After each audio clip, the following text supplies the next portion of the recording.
I found this written on a sheet of yellow paper on the floor when I moved into my new house.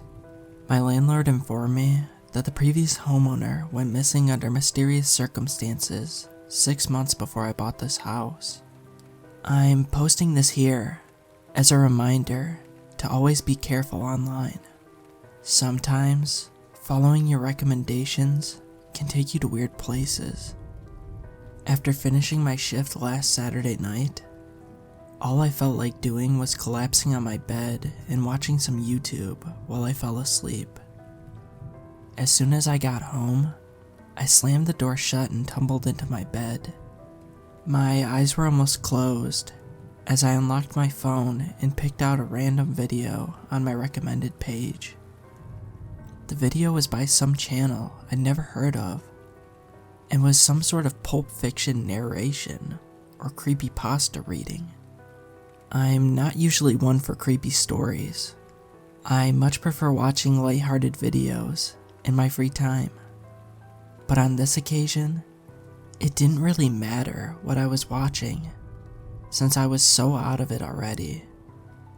I'm not really sure why, but it just feels wrong to sleep without noise in the background. Ever since I was a kid, I've always had some sort of sound going while I slept. When I was 3, my parents bought me a white noise machine, and I used it up until my first phone. If the noise stops or gets too quiet, I wake up. I've never known why. That's just the way I am. Anyway, I always have autoplay on, so the sound doesn't stop for too long. I guess it doesn't really matter what ends up playing, since I'm not really watching it. But it's a funny thought. What kinds of videos play while I sleep? What if the audio enters my mind and implants dark, subliminal thoughts in the night? Maybe I'm just being paranoid about that. But whatever happened mere minutes ago has me shaking. It's the reason I'm recording this right now, scrunched up behind my bed's headboard. At some point in the night, I woke up. It must have been around 1:30 a.m. I noticed that I could barely hear the video, which must have been the reason my sleep ended so abruptly. I groggily opened my eyes and sat up. I saw the dim light of my phone screen shining up from the floor beneath. I groaned and picked it up off of the ground and saw the video I was on. It was a video with 0 views. I wondered how many videos it took me to get here. The first video I'd clicked on had about 100,000 views. The video title was Nighttime Exploration. The description consisted of only one word: hey. Confused, I tapped on the screen. That's when I noticed that something was wrong with the video. I could see the amount of time that I had already watched, but not how much was left. I had only been watching it for 9 seconds, but I had no idea how long the full video was. At first, I wondered if I was actually watching a live stream, but thoroughly examining the description and everything around the video, I found there was no indication of this being live. I decided to watch it, because I was awake by now and fairly intrigued. I had to stare at my screen for a few seconds before I realized what I was looking at. The camera was pointing at a door. More specifically, it was pointing at a doorknob. The video was oddly silent. I had to crank up the volume to the maximum to hear anything at all. What I heard was breathing. The breathing was permissibly that of the cameraman. It was scratchy and deep, and sounded uneven, like he had ran several miles to get to the door. I almost skipped to the next video in my recommendations when I saw nothing was happening, but right as my thumb was hovering over the next thumbnail, I noticed something on the screen. The camera shook as a hand which belonged to the cameraman emerged into view and wrapped itself around the doorknob. The hand seemed larger than normal and was wearing a black glove. The glove had rubber on the palms and fingers, which allowed the hand to open the door. As the door swung open in the video, I heard a small squeak come from my phone speakers.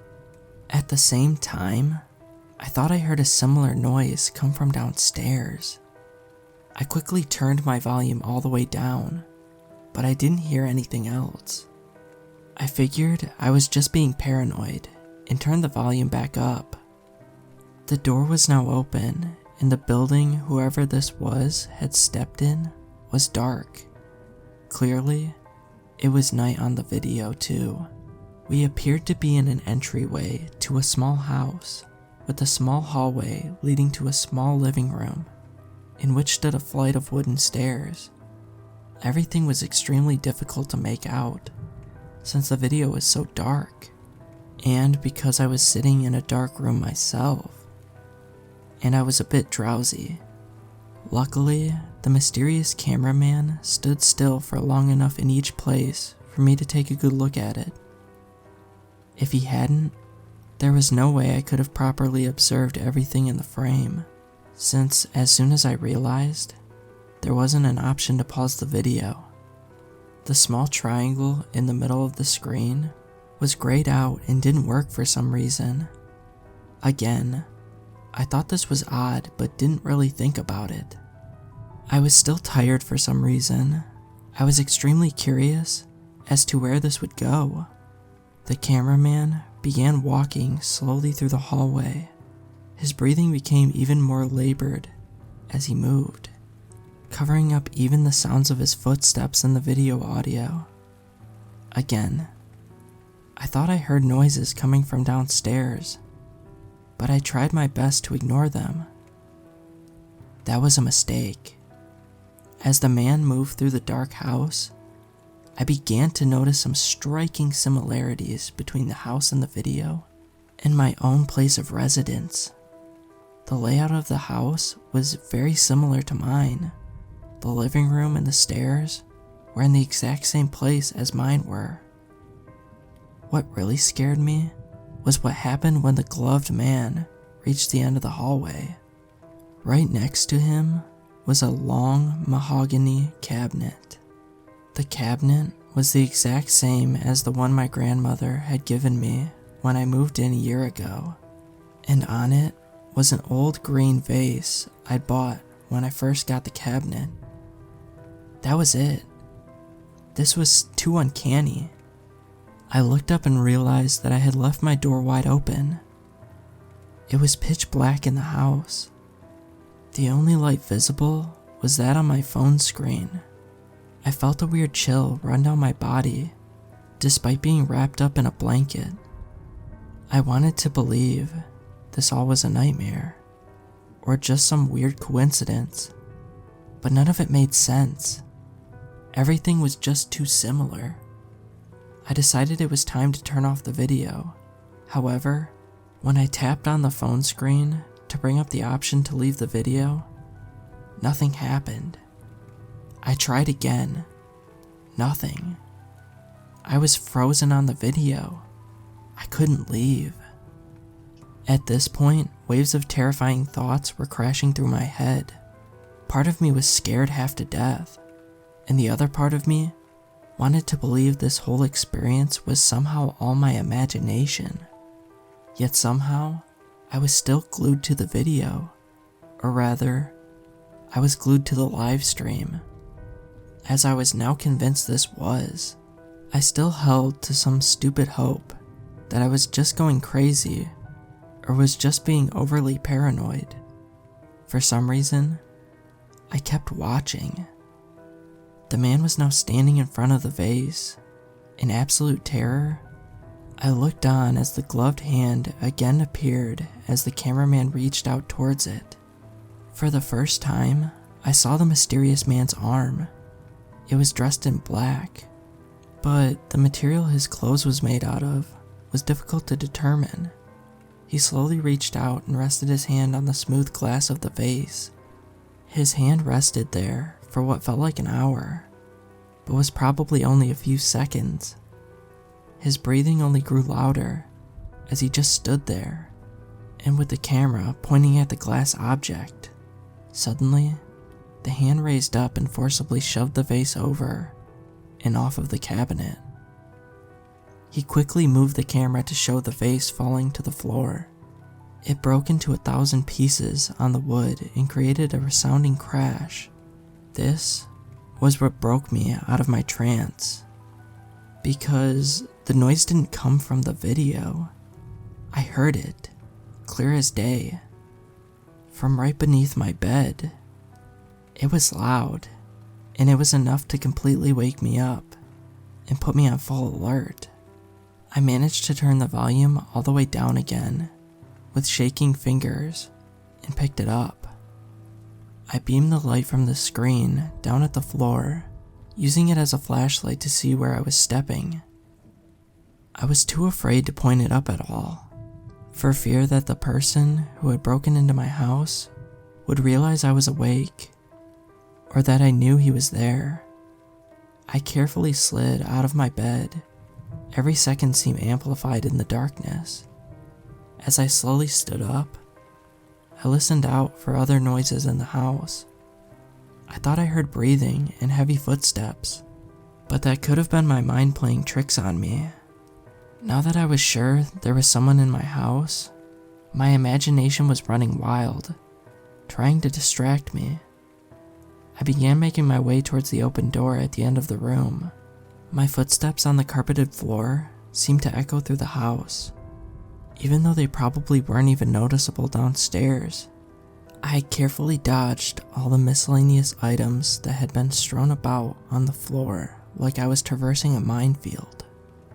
If I made even one noise that was too loud, I would probably have had a heart attack from the stress. I couldn't bear the thought of whoever was downstairs charging up to me. I managed to reach the door and started to close it. I went as slow as I could to avoid making a sound. As the door was halfway closed, it unexpectedly creaked. I quickly held the door in its place, too scared to move a muscle. I listened out into the house for any indication that they had heard it, but I heard and saw nothing. I painstakingly continued shutting the door. I had made it past the creak in the hinges and closed it silently. The door was now only barely cracked open, and all I had to do was fully close and lock it. After much deliberation, I decided the best course of action was to just slam the door and lock it as fast as I could. I just had to hope that the intruder wouldn't break the door down. I sucked in a deep breath and closed the door all the way. In the complete silence, the sound resounded throughout the entire house. Still tense, I locked it and crept back to my bed. I felt slightly safer now that my door was locked. I sat down on top of my covers and looked back at my phone. Now, all I could do was wait and watch. The man was now in the doorway of my kitchen, panning the camera back and forth across the room. After a while, he took a step into the room. The camera turned to the right and revealed my set of kitchen knives. Again, the hand came out and grabbed the handle of the biggest knife. My breath stopped. Sweat was pouring down my face, and I was just hoping that this night would end. I had no idea why this was happening to me. I didn't know why I couldn't leave the video. All I wanted was to be alone in my house. By now, I was wondering if the intruder knew I was here. Maybe he thought I wasn't home, or thought I was asleep. I held on to that little hope that I had that advantage. But if he thought he was alone, why would he grab the knife? I looked around the room for any kind of weapon. The closest thing I could find was the lamp on my nightstand. After confirming my weapon's location, I shuddered and checked the man's position. He was now walking through the living room again. I turned the volume up and leaned in. listening for anything. As I did this, I thought I heard a faint chuckle. It was very quiet, but noticeable. The intruder walked slowly through the room. I noticed that he was walking somewhat unevenly, since the camera was shaking. I figured the man must have had a limp. The cameraman's steps were so slow that I checked the clock to see how long I had been watching. I determined that I had been suffering through this video for over half an hour. At last, the man reached the foot of my stairs. He laboriously lifted his foot onto the first step, then the next one, then the next. I could see my door slowly come into frame as he ascended the stairs. He was climbing the steps to my room.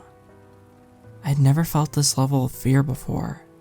The thought of an unknown assailant climbing the stairs right outside of my door shook me to the bones. I wondered what I would do when he got here. Would he try to break in? How would I fight him with nothing but a lamp? I can't call the police. My phone was frozen on this stupid video. I was trapped. It only took a minute for the man to reach the top of the stairs, but it felt like 1,000 lifetimes passed before he was at my door. The whole time, I could hear his footsteps, clear as day, only a few feet away from me. The video showed him taking a few steps until he was standing mere inches away from it. Then, angling the camera to point at the doorknob just as he did at the beginning, the video kept going for several seconds, pointing at my door. Then, the video ended. The audio stopped, and the screen was completely frozen on the shot of the doorknob. I could now hear the quiet sounds of a man breathing on the other side of the door. I beamed the light of my phone down at the bottom of the door. Sure enough, 2 long, distinct shadows confirmed my worst fear. The man was standing at my door. Alone and out of options, I decided to just hide. That's how I ended up here now, squeezed between my wall and my bed's headboard, writing this out on a piece of paper. My room doesn't have any windows. The only way out is through the door that my intruder is blocking. I can't leave. I've tried everything. I can't turn off my phone. I can't leave the video. I'm trapped. It's been hours, and he won't leave. My only choices are to stay in here or fight, and I sure as hell can't fight him. If anyone finds this, I'm already gone. Please, just heed my warning. Be careful on the internet. You never know what you might find.